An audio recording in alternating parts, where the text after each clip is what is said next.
modern. Hydref ar dail yn disgyn fesul gair, fesul ymadrodd i'r pridd sy'n ei llyncu. Dyna'r ddelwedd, dyna'r math o lun sy'n gwerthu, a lliwiau'r tymor yn fflamio'n goelcerth o gystrawennau.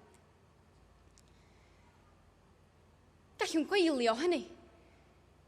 Gwyliais y gwyrdd ar y map yn crebachu fesul cyfrifiad, a chlywais ddweud fod pob henwr a hunain un yn nes at y diwedd. Ond mae'r artist yn hen hefyd, ei ddwylo'n olympiau swrth o gryd cymalain, gwrthod gweld popeth. Haws dilyn hen linellau'r brwsh, lle mae'r lliwiau'n llachar ar ddaear yn lladd y dail.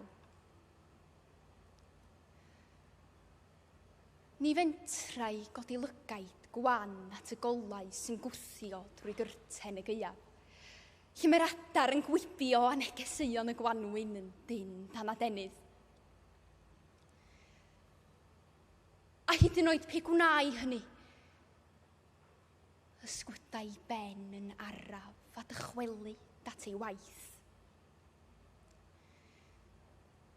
Ni wel hwn gobaith sydd yn wylo'r lleill, ac ni chliw y lleisiau newydd sy'n gwrthod y gaeaf a gwthio ymlaen.